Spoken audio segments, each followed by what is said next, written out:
사도행전 3장 11절에서 16절 말씀입니다. 난 사람이 베드로와 요한을 붙잡으니 모든 백성이 크게 놀라며 달려나아가 솔로몬의 행각이라 불리우는 행각에 모이거늘. 베드로가 이것을 보고 백성에게 말하되 이스라엘 사람들아, 이 일을 왜 놀랍게 여기느냐? 우리 개인의 권능과 경건으로 이 사람을 걷게 한 것처럼 왜 우리를 주목하느냐? 아브라함과 이삭과 야곱의 하나님 곧 우리 조상의 하나님이 그의 종 예수를 영원하게 하셨느니라. 너희가 그를 넘겨주고 빌라도가 놓아주기로 결의한 것을 너희가 그 앞에서 거부하였으니 너희가 거룩하고 의로운 일을 거부하고 도리어 살인한 사람을 놓아주기를 구하여 생명의 주를 죽였도다. 그러나 하나님이 죽은 자 가운데서 그를 살리셨으니 우리가 이 일의 증인이라. 그 이름을 믿음으로 그 이름이 너희가 보고 아는 이 사람을 성하게 하였나니 예수로 말미암아 난 믿음이 너희 모든 사람 앞에서 이같이 완전히 낫게 하였느니라. 아멘. 네, 오늘은 우리가 이 일의 증인이라는 제목으로 사도행전 9번째 말씀 함께 나누겠습니다. 지난 시간에 우리는 사도행전의 첫 번째 등장했던 이 치유 사건을 함께 살펴보았습니다. 베드로는 나면서 걷지 못했던 사람, 자기 육체 한계에 갇혀서 육체의 피로만을 구하고 사는 자에게 우리를 보라고 그와 시선을 맞췄고, 그가 날마다 성전 밖에서 구하던 은과 금이 아니라 참 성전 대신 나사렛 예수 그리스도의 이름으로 일어나 걸으라고 선포했습니다. 베드로가 오른손으로 그를 일으키자 그의 발과 발목에 힘을 얻어서 일어나 뛰며 하나님의 성전 안에 들어가서 하나님을 찬양했습니다. 이 사건은 단순한 치유가 아니라 부활하시고 승천하신 예수님께서 지금도 성령을 통해서 역사하신다는 것을 보여주는 증거였습니다. 이것을 목격한 많은 사람들은 그가 원래 어떤 사람인지 알고 있었기 때문에 매우 놀랍게 여기고 또 놀랐습니다. 안전병에서 나은 이 사람이 베드로 요한을 붙잡았습니다. 너무나도 감격스러웠기 때문이었을 것입니다. 또한 이것을 본 많은 사람들이 솔로몬의 행각으로 모여들었습니다. 이곳은 성전 동쪽에 있는 이방인의 뜰에 있는 큰 주랑으로 줄진 기둥들 위에 지붕이 놓여 있어서 일종의 복도 역할을 하면서 누군가 이곳에서 가르친다면 사람들이 모일 수 있는 열린 공간이었습니다. 그래서 요한복음 10장에 보면 수전절이라고 하는 절기에 예수님은 바로 이곳 솔로몬 행각에서 유대인들과 논쟁하셨습니다. 그때 유대인들은 예수님의 말씀을 듣고 이는 신성모독이라고 하면서 돌을 들어 치려 했고 예수를 붙잡으려고 했습니다. 그런데 몇 달 만에 바로 이곳에 예수 그리스도의 증인이 많은 유대인들 앞에 다시 서 있습니다. 그런데 지금은 어떤 적개심이나 증오가 아니라 바로 놀라움 때문에 이렇게 모여 있었습니다. 우리가 최근에 다락방에서 공부하고 있는 요한복음 9장에 보면 날 때부터 맹인이었던 사람이 실로암에서 눈을 뜨게 되었을 때에 유대인들과 바리새인들은 이 사람과 그의 부모까지 불러다 신문하면서 그가 원래부터 맹인이었던 것조차 부인하려고 했습니다. 그런데 지금은 어떻습니까? 눈앞에서 안전병이었던 자가 일어나 걸었고 그 당사자가 베드로와 요한 바로 곁에 함께 있었습니다. 그래서 지금은 누구도 이 안전병이가 일어선 사건 그 자체를 없다고 부인할 수가 없었습니다. 너무나 많은 사람들이 이 사건을 목격했던 것입니다. 그들은 이제 이 기적이 어떻게 일어나는지가 궁금했던 것입니다. 그에 대한 베드로의 반응을 보겠습니다. 우리 12절 말씀 함께 읽겠습니다. 시작. 베드로가 이것을 보고 백성에게 말하되 이스라엘 사람들아, 이 일을 왜 놀랍게 여기느냐? 우리 개인의 권능과 경건으로 이 사람을 걷게 한 것처럼 왜 우리를 주목하느냐? 여기서 먼저 주목하고 싶은 말은 제일 먼저 나와 있는 이 말하되라고 하는 단어입니다. 당연히 설명을 해야 되니까 말을 해야 되겠지만 여기서 쓰인 이 헬라어 단어는 이 아포크리도라고 하는 단어인데요. 이 단어의 원래 뜻은 응답하다, 대답하다라는 뜻입니다. 지난 2장에서 오순절 성령 강림 이후에 많은 사람들이 이 현상을 보고 놀라고 당황했을 때에 베드로는 이 현상을 설명하면서 예수 그리스도의 복음을 증거했습니다. 지금 3장에서도 이 안전병이가 일어난 기적을 보고 세상은 깜짝 놀랐지만 누구도 이 현상을 이해하거나 설명할 수가 없었습니다. 이것을 설명할 수 있는 유일한 사람은 오직 사도들밖에 없었고, 그래서 베드로가 사람들에게 대답하고 있는 것입니다. 지금도 마찬가지입니다. 우리는 세상이 절대 자신의 힘과 지식으로 알 수 없는 비밀을 아는 자들입니다. 그러므로 우리도 이 복음의 진리로 세상 앞에서 대답해야 될 때가 있습니다. 나중에 베드로는 핍박으로 말미암아 흩어진 초대교회 성도들에게 이렇게 권면했습니다. 베드로전서 3장 15절에 보시면 너희 마음에 그리스도를 주로 삼아 거룩하게 하고 너희 속에 있는 소망에 관한 이유를 묻는 자들에게는 대답할 것을 항상 준비하되 온유와 두려움으로 하고. 즉 성도는 대답할 것을 항상 준비하는 자들입니다. 소망에 관한 이유란 그저 하나의 이론이나 단순한 대답이 아니라 우리가 인생을 살아가면서 끊임없이 제기되는 질문에 대해서 말씀 속에서 답을 찾고 그 말씀을 가지고 현실을 살아내 통과해낸 그 대답을 말하는 것입니다. 이를 위해서 우리는 말씀을 듣고 배우며 그 의미를 깊이 생각해 보아야 합니다. 무엇보다도 이 모든 과정에 성령께서 역사하셔야만 이 이유를 알 수 있는 것이죠. 사도행전 강해를 하면서 이 사도들의 설교를 다시 설교한다는 것이 제게는 큰 도전이지만 이 말씀을 통해 우리 안에 복음이 깊이 경험되며 그리스도에 대한 지식이 더욱더 풍성해지기를 소원합니다.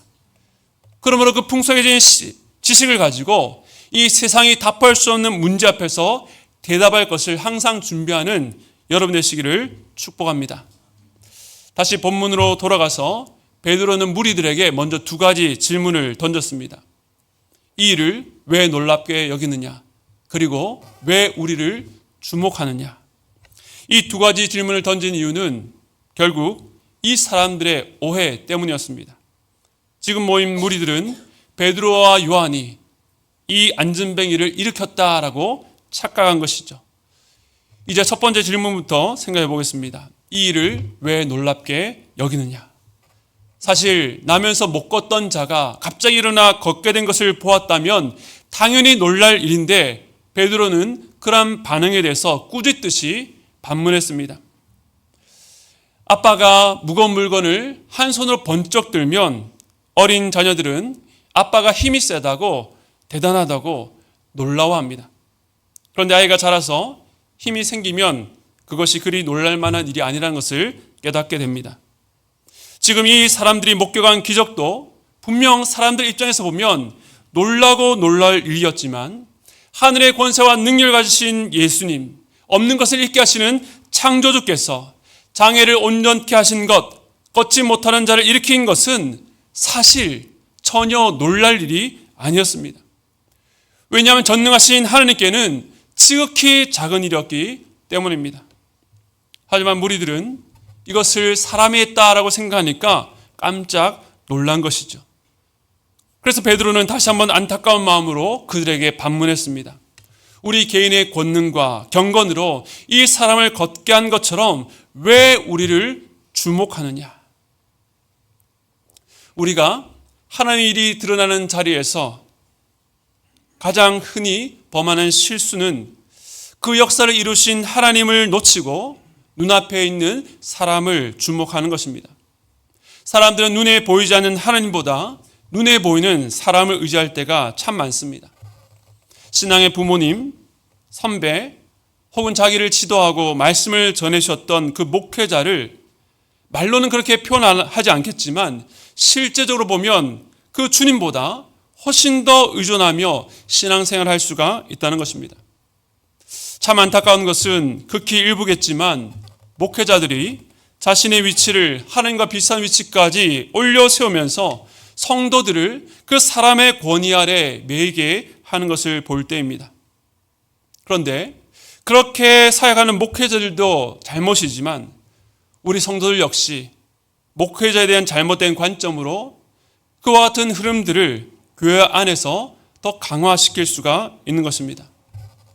물론 목회자는 하나님께서 교회에 주신 선물로 말씀으로 성도들을 목양하는 직분자로 부름을 받은 자들입니다. 성도들은 하나님께서 교회에 세우신 질서 안에서 그 목회자를 존중하고 사랑해야 합니다. 하지만 성도가 목회자에게 어떤 특별한 권능이 있다고 생각하거나 특출나게 경건해서 하나님의 음성을 직접 듣는다고 여겨서 지나치게 그를 의존한다면 오늘 본문의 무리처럼 기적을 일으킨 예수님이 아니라 베드로와 요한을 주목하는 잘못된 신앙 형태로 나타날 수가 있는 것입니다. 가끔 우리 주변에 과거 목회자들에게 상처받고 실망해서 한동안 교회를 떠나거나 신앙 자체에 대한 회의를 가진 분들을 만날 때가 있습니다. 그렇게 존경하고 믿었던 목회자가 참 실망스러운 모습을 보일 때에 그가 전한 말씀이 거짓인 것 같고 그동안 속아서 신앙생활 한 것 같다는 자괴감이 들 수 있습니다. 저도 그러한 일들을 들을 때마다 목회자의 한 사람으로서 깊은 책임감과 또 그렇게 상처받은 분들이 속히 회복되기를 기도하게 됩니다. 하지만 만일 그러한 상처가 잠시의 방황으로 끝나지 않고 그분의 신앙 뿌리 자체가 흔들려서 하나님을 떠나 있는 분들이 있다면 그분들에게 이렇게 묻고 싶습니다. 예수님께서 내가 그토록 사랑하고 존경했던 그 목회자보다 작은 분입니까? 어찌하여 그 목회자의 권능과 경건으로 신앙생활 해온 것처럼 그 사람을 주목할 수 있겠습니까? 우리가 정말로 주목하고 따라야 될 분은 예수님 한 분 외에는 없습니다. 저도 여러분이 우리 주님께로 향해야 될 시선을 빼앗는 목회자가 되지 않도록 깨어서 자신을 살피며 하나님 앞에서 겸손히 저의 자리를 지켜나가겠습니다. 그러나 이것은 저만의 결단으로 끝날 일이 아니라 우리 모든 성도들이 함께해야 될 결단인 줄로 믿습니다. 오늘 본문에서 많은 사람들의 둘러싸인 베드로가 한 말은 이전에 세례요한이 했던 말이기도 합니다. 사람들이 세례요한을 주목하고 모여들었을 때에 요한은 자신을 낮추며 자기 뒤에 오실 예수 그리스도를 가리켰던 것처럼 베드로도 자신에게 쏠린 시선을 이미 오신 예수님께로 돌려드리려고 했습니다. 이와 같이 우리 하나님의 선교회 모든 성도들도 여러분의 삶과 섬김의 자리에서 어떠한 사람이 아니라 오직 예수 그리스도만 의지하며 주의 일하심을 찬양하는 교회 되기를 간절히 소원합니다. 베드로가 자기에게 모여든 수많은 무리들에게 두 가지 질문을 했는데 이렇게 한 것은 안전배가 일어난 진짜 원인, 진짜 이유가 따로 있었기 때문이었습니다. 사실 여기에 대한 직접적인 답이 16절에 나오는데 그 비밀은 바로 예수 그리스도의 이름에 있었습니다.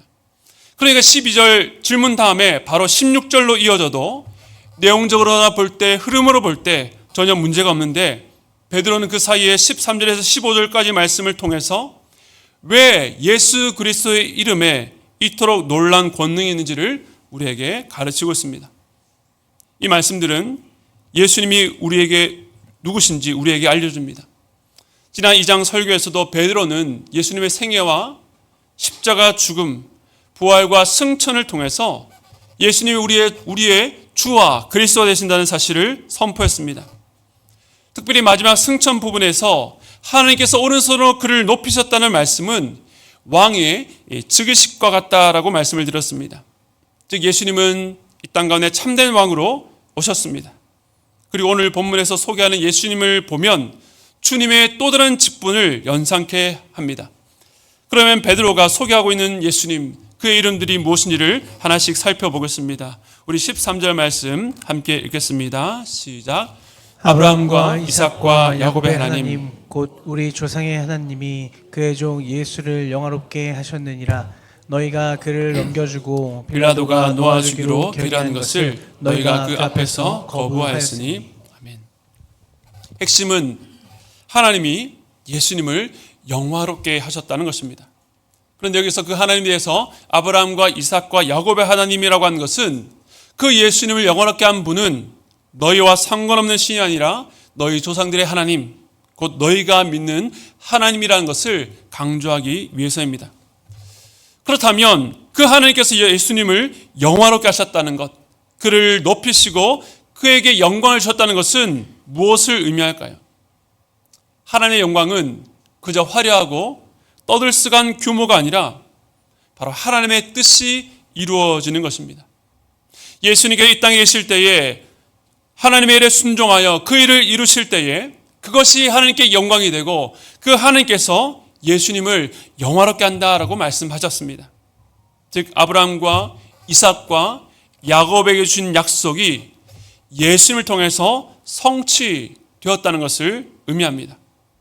그렇다면 이 약속이 무엇인지 모든 약속의 시작 아브라함에게 주신 약속을 보겠습니다. 창세기 12장 2절에 보시면 내가 너로 큰 민족을 이루고 내게 복을 주어 내 이름을 창대하게 하리니 너는 복이 될지라. 아멘. 단지 복을 받은 자를 넘어서 그 사람이 복 자체가 되리라고 하는 약속입니다. 땅의 모든 족속이 한 사람으로 말미암아 복을 받게 됩니다. 그런데 제일 먼저 나왔던 큰 민족을 이루기 위해서는 반드시 약속의 자녀가 필요했습니다. 이 자녀라 1차적으로 아브라함이 100세 때 낳은 아들 이삭을 말하지만 궁극적으로는 갈라디아서가 말하고 있는 것처럼 오직 한 사람, 바로 예수 그리스도를 가리킵니다. 그러므로 이 조상들의 하나님, 아브라함과 이삭과 야곱의 하나님의 그 약속은 결국 예수를 통해 예수의 이름을 창대케 해서 열방의 복이 흘러감으로 성취된 것입니다. 그런데 이 성취되는 과정이 독특합니다. 아까 읽은 13절에 보면 예수라는 이름 앞에 무엇이 붙어 있습니까? 그의 종이라는 이름이 붙어 있습니다. 신약에서 예수님께 흔히 붙는 칭호는 아니지만 주님이 자신이 이 땅에 오신 목적에 대해서 설명하실 때에 이렇게 말씀하셨습니다. 우리 마가복음 10장 45절입니다. 함께 읽겠습니다. 시작.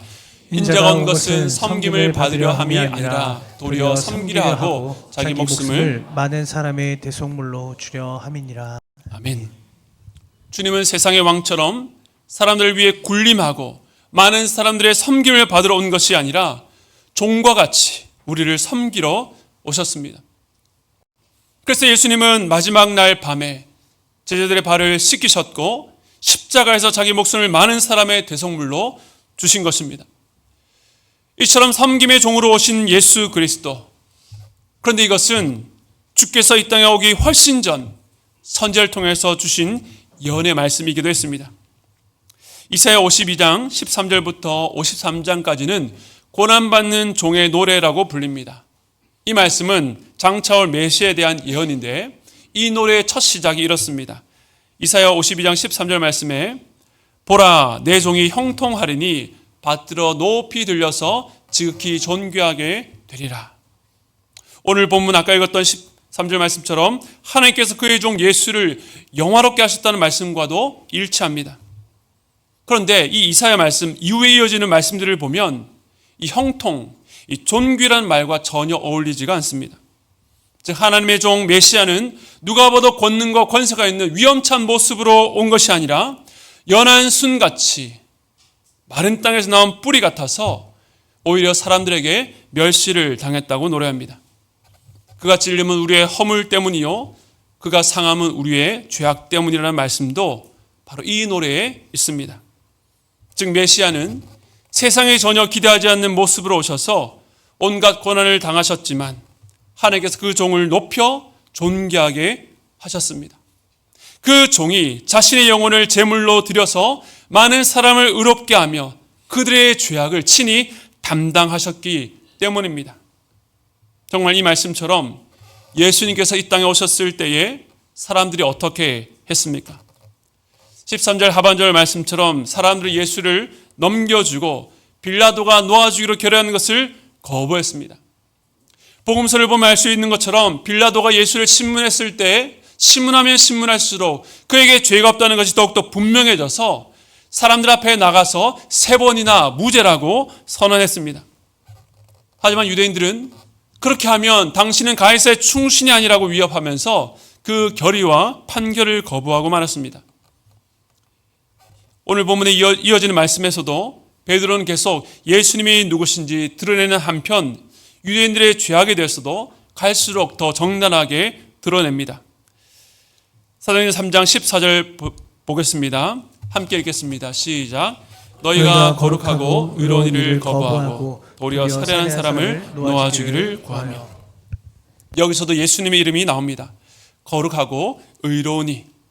이 거룩함과 의는 하나님께서 당신의 백성들에게 자신을 나타내시고 알리신 하나님의 성품입니다. 그리고 내가 거룩하니 너희도 거룩하라. 의를 행하는 자마다 하나님에서 났다라고 하는 말씀처럼 하나님은 당신의 백성들이 거룩하고 의롭게 되기를 원하셨습니다. 그래서 하나님의 사람들, 하나님께 쓰시는 자들을 거룩한 자 혹은 의로운 자라고 부르셨던 것입니다. 하나님께서 특별한 사명을 위해서 거룩, 구별하시고 그를 의롭다라고 인정하셨다는 것입니다. 그런데 앞서 종으로 친히 대속물이 되셔서 우리의 죄악을 담당하신 예수님, 여기서 거룩하고 의로운 일이라고 하는 것은 바로 예수님의 대제사장 직분을 나타내는 것입니다. 거룩하게 구별되어 우리를 의롭게 하기 위해서 주님은 그 직분을 완성하셨습니다. 그런데 여기서도 유대인들은 거룩하고 의로운 분을 거부했습니다. 빌라도가 유대인들을 만족시키기 위해서 처음에는 매만 때리고 나중에는 안 되니까 명절마다 죄인 하나를 놓아주는 전례를 들어서 예수를 놓아주려고 했습니다. 하지만 유대인들은 오히려 살인자 바라바를 놓아주기를 구했습니다. 우리가 가끔 뉴스나 또 드라마를 보다가도 온갖 불법과 악을 저지른 자가 죗값을 받지 않고 유유히 빠져나간 것을 보면 분노가 일어납니다. 그런데 이 유대인들은 악을 방관한 수준을 넘어서 이 불법한 일을 주도하고 깊이 참여하고 있습니다. 이들이 이렇게 하는 이유가 무엇입니까? 요한복음 8장에서 예수님은 유대인들에게 내가 진리를 말하기 때문에 너희가 나를 미워한다라고 하셨습니다. 이것이 바로 죄인된 인간의 본성이죠.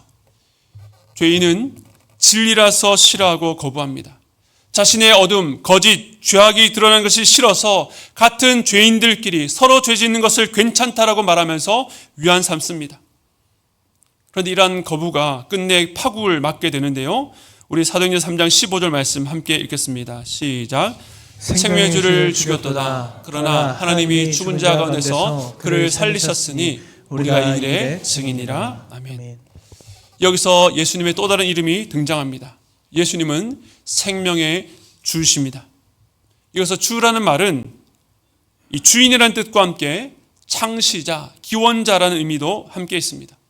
즉 예수님은 생명의 근원이시며 생명을 시작하시고 다스리시는 분입니다. 그런데 그 예수님은 어떻게 했습니까? 유대인들은 생명의 주를 죽였습니다. 사막을 횡단하는 자가 물이 없어 죽어가는데 누군가 물을 줬더니 그 물통을 집어 던져버렸습니다. 사람이 그가 살 수 있는 유일한 길을 저버렸습니다. 거부 정도가 아니라 적극적으로 그 생명을 없애기까지 했습니다. 생명의 주가 죽었으니 어찌 살기를 바랄 수 있겠습니까? 그런데 하나님은 죽은 자 가운데서 그를 살려내셨습니다. 예수님은 고난받는 종으로 거룩하고 의로운 분으로 생명의 주로 오셨지만 유대인들은 그를 놓으려는 빌라도의 결의를 거부했고 대신 살인자를 놓아주라는 불의한 요구를 했으며 끝내 생명의 주를 죽였습니다. 그런데 이 비참한 사건 속에 죄인들의 모든 불의를 뒤집는 놀라운 복음의 역설이 숨어 있습니다. 즉 저들은 생명의 주를 죽였지만 생명의 주님은 죽임을 당하심으로 죄인을 살리시는 참 생명의 주가 되셨다는 것입니다. 하나님께서 죽은 자 가운데서 그를 살리셨기 때문입니다. 이것이 예수님의 이름에 담긴 비밀입니다. 예수의 이름에 생명이 있습니다. 그 생명은 죽음을 이기신 부활이요 죽은 자를 살리시는 생명입니다. 이제 베드로는 안진뱅이가 어떻게 일어나게 되었는지 그 결론을 이렇게 말합니다. 사도행전 3장 16절 말씀 우리 함께 읽겠습니다. 시작. 그 이름을 믿음으로 그 이름이 너희가 보고 아는 이 사람을 성하게 하였나니 예수로 말미암아 난 믿음이 너희 모든 사람 앞에서 이같이 완전히 낫게 하였느니라. 아멘.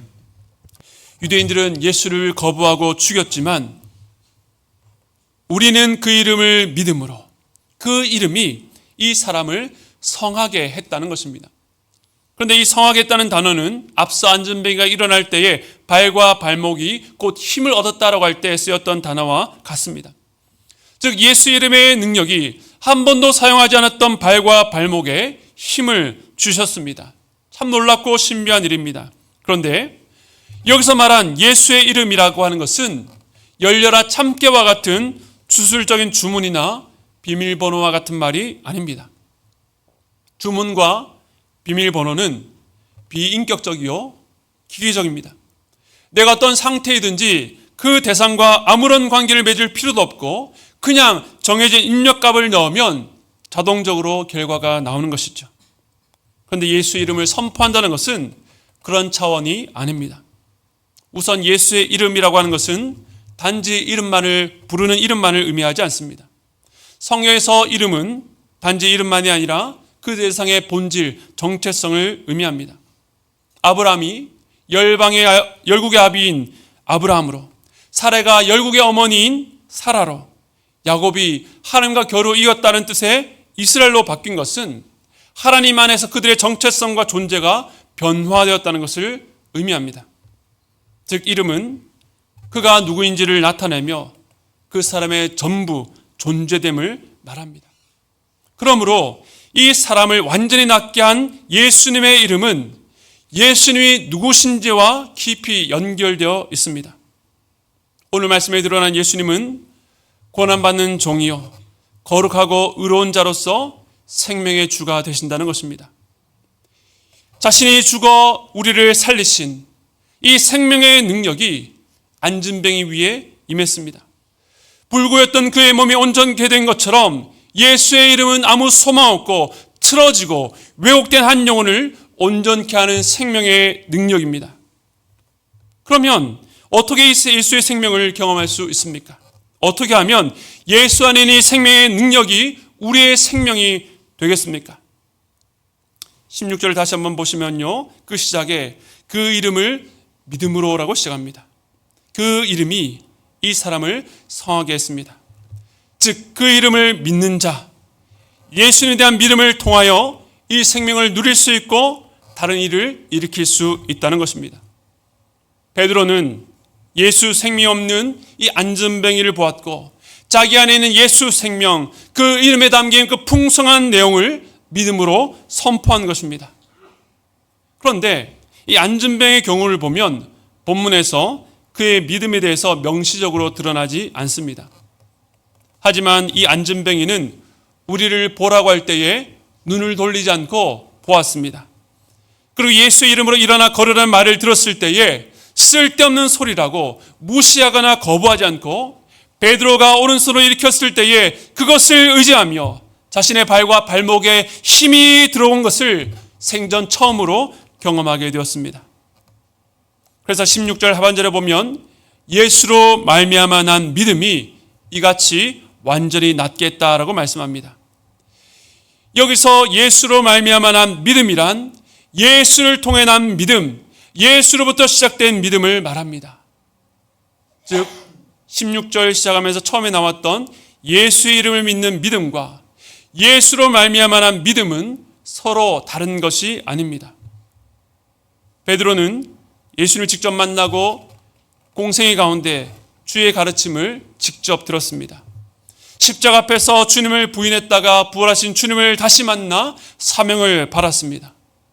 오순절 성령 강림 때에 성령의 임재를 경험했습니다. 그런 그가 예수님에 대해서 체험적으로, 지식적으로, 영적으로 가진 풍성한 지식과 확신에 차서 선포했던 이 믿음과 이 안전뱅이가 미약하나마 반응했던 믿음은 서로 다른 것이 아니라 동일한 본질입니다. 비록 이 안전뱅이의 믿음이 베드로처럼 풍성하고 깊다고 말할 수는 없지만 평생 절망 속에 살던 자가 선포된 말씀 앞에서 보였던 그 겨자씨 같은 믿음 또한 예수로 말미암아 난 믿음인 것입니다. 그리고 이 작은 믿음이 그를 완전히 낫게 했습니다. 성령께서 예수 이름을 믿음으로 선포하는 자 안에서뿐만 아니라 그 말씀을 듣고 작은 반응일지라도 순종하는 자 안에서도 동일하게 역사하셨기 때문입니다. 혹시 이 자리에 앉아 있지만 아직 믿음이 무엇인지, 왜 예수를 믿어야 되는지, 어떻게 믿는 것인지 잘 모르는 분 계십니까? 풍성한 지식, 대단한 체험이나 뜨거운 감정이 아니어도 괜찮습니다. 아무리 겨자씨와 같다 할지라도 예수로 말미암아 믿음은 여러분의 죽어 있는 영혼을 완전히 살아나게 합니다. 교회에 대해서, 믿음에 대해서 전혀 관심 없었던 여러분이 오늘 이 자리에 앉아 있는 것도, 또 때로는 믿어지지 않아서 괴로운 것도 이미 여러분 안에 성령의 역사가 시작되었기 때문인 줄로 믿습니다. 예수 이름이 선포되는 말씀의 자리, 그 자리에서 지금껏 내가 살아왔던 인생이 아니라 새로운 생명으로 부르실 때에 우리에게 손 내미시는, 나를 붙잡은 그 손을 의지해서 일어나는 것, 이 단순한 의지와 행동이 평생 안전뱅이로 살다가 뛰며 걷는 인생, 하나님을 찬양하는 인생으로 바뀌는 것입니다. 생명의 주 되신 예수님 앞에 믿음으로 반응할 때에 그 생명으로 살아갈 수 있습니다. 그러나 우리가 살아가는 이 세상은 어떻습니까? 이 세상은 여전히 고난받는 종으로 오신 예수님, 그들을 거부했던 유대인들처럼 자신의 생각과 기대와 다른 예수를 거부합니다. 거룩하고 의로우신 분 앞에서 자신의 죄와 어둠이 드러나는 것이 싫어서 거부합니다. 생명의 주를 거부하고 끝까지 죽을 생명으로 살겠다고 고집을 부립니다. 하지만 우리에게는 저들을 살릴 수 있는 생명의 주 예수 그리스도 이름이 있음을 믿으시기 바랍니다. 그 믿음이 크든 작든, 우리의 믿음의 연수가 다르고 우리가 가진 예수에 대한 지식과 경험이 다를지라도 예수 생명이 있는 우리 모두가 바로 이 일의 증인입니다. 증인의 사명이 무엇입니까? 내게 생명을 주신 예수님을 증거하고 선포함으로 죽어가는 자들을 일으켜 살리는 것입니다. 그것은 우리의 힘으로 하는 것도 할 수 있는 것도 아닙니다. 그러나 우리가 그 이름을 믿고 순종할 때에 성령께서 일하실 것입니다. 우리에게 믿음을 주신 성령께서 저들이 우리의 증언을 듣는 가운데 역사하실 것입니다. 사랑하는 성도 여러분, 날마다 예수 이름의 생명으로 살아가고 예수 이름의 생명을 증거하는 여러분 되시기를 주님의 이름으로 축원드립니다. 우리 시간의 말씀을 기억하시면서 우리 예전에 많이 불렀는데 요즘에 잘 부르지 않는 찬양인데요, 우리 예수로 사네라고 하는 이 찬양 함께 올려드리도록 하겠습니다.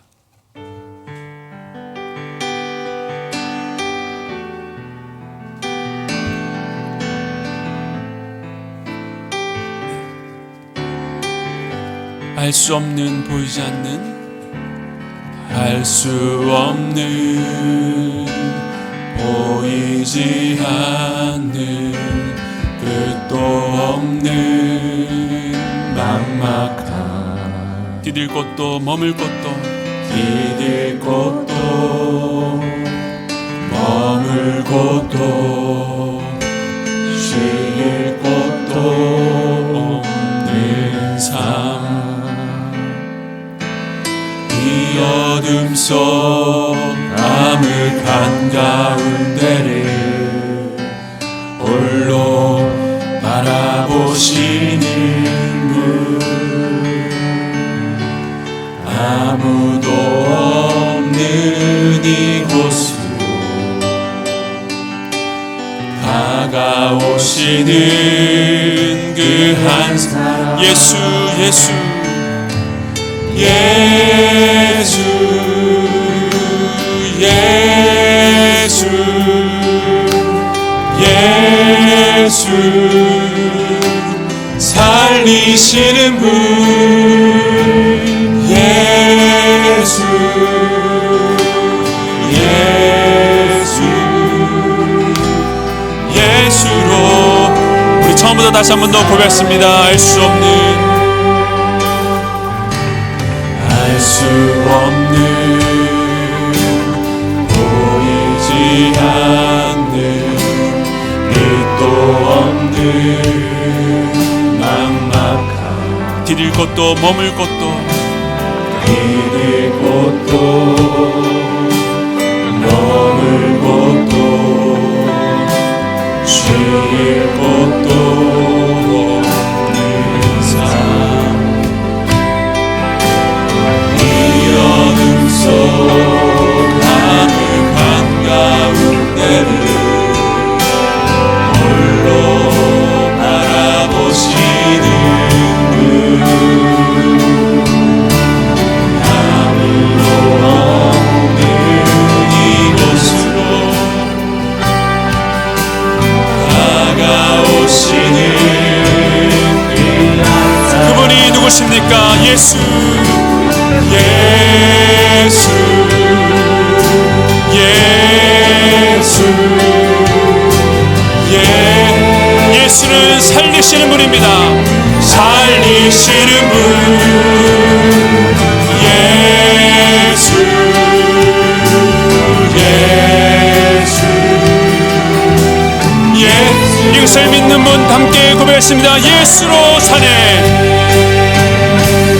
예수로 사네 그 힘으로 서네 예수와 가네 그의 일로 걷네 그 안에서 보네 그 영광을 보네 예수로 예수의 삶으로 예수 예수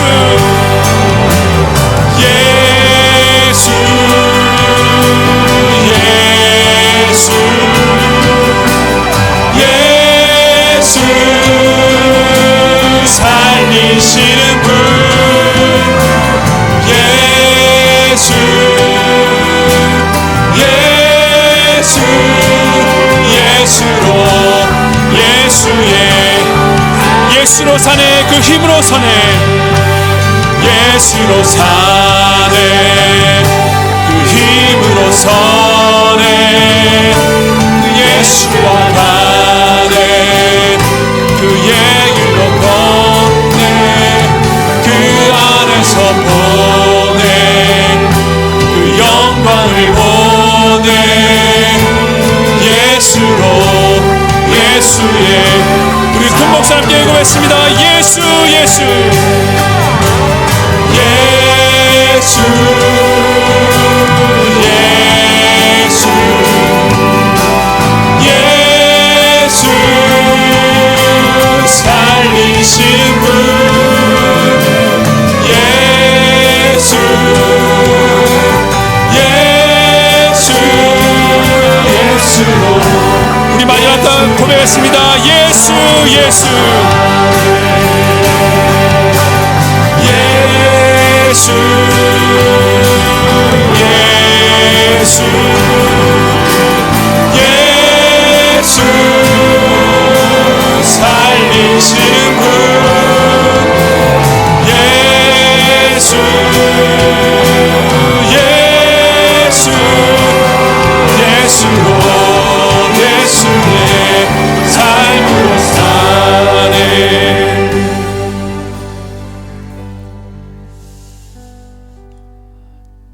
이 시간에 우리 안에 예수의 생명을 다시 한 번 더 확인한 시간 되기를 원합니다.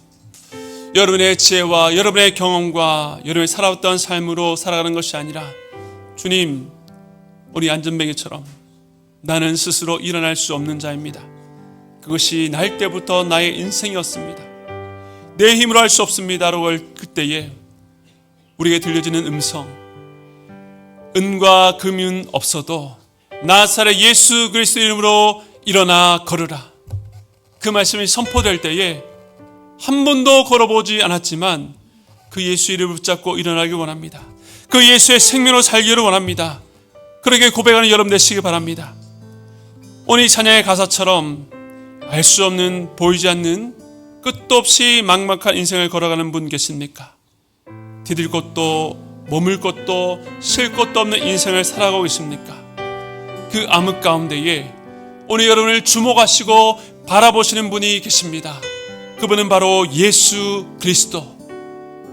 오늘 그 예수님을 나를 살리시는 분, 나는 이제 예수와 함께 살겠습니다 라고 고백하며 나아가는 저와 여러분 되시기를 간절히 소원합니다.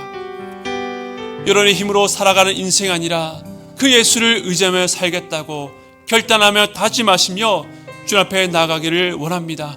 우리 시간 함께 기도할 때에 우리의 마음에 깊은 고백을 담아서 우리 주여 3번 부르짖고 함께 기도하도록 하겠습니다. 함께 기도하겠습니다. 주님, 이 시간 자신의 건강의 문제로 말미암아 안진뱅이처럼 주저앉아 있는 자들이 있습니까? 부모님의 건강이 너무나 염려가 되어서 주저앉아 있는 자들이 있습니까? 관계 어려움으로 말미암아 경제적, 재정적 어려움으로 말미암아 궁핍함으로 말미암아 주저앉아 있는 자들이 있습니까? 깊은 우울감과 절망 가운데 인생을 살아갈 힘이 없는 자들이 있습니까?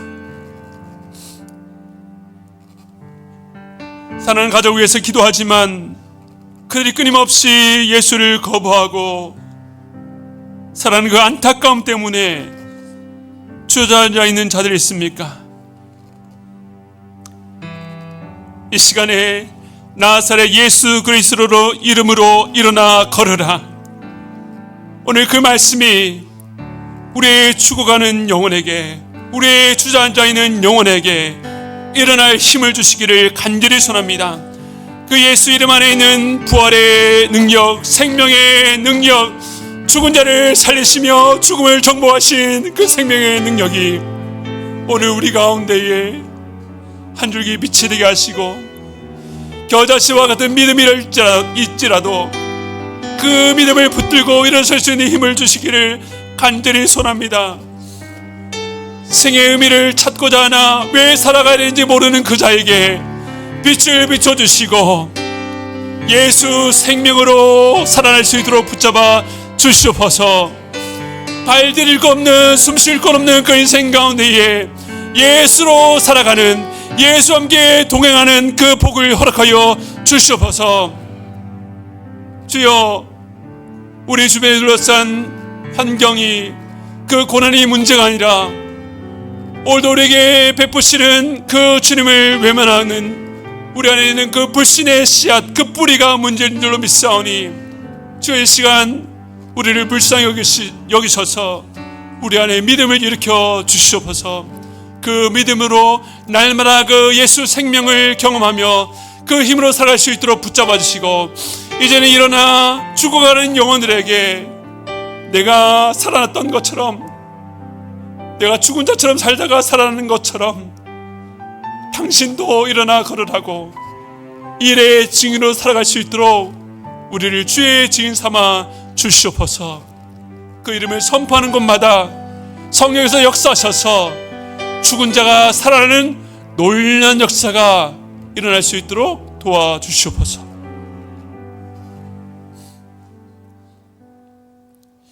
지금은 우리 주 예수 그리스도의 한량없는 은혜와 하나님 아버지의 무한하신 사랑하심과 성령님의 감동 감화 교통하심의 역사가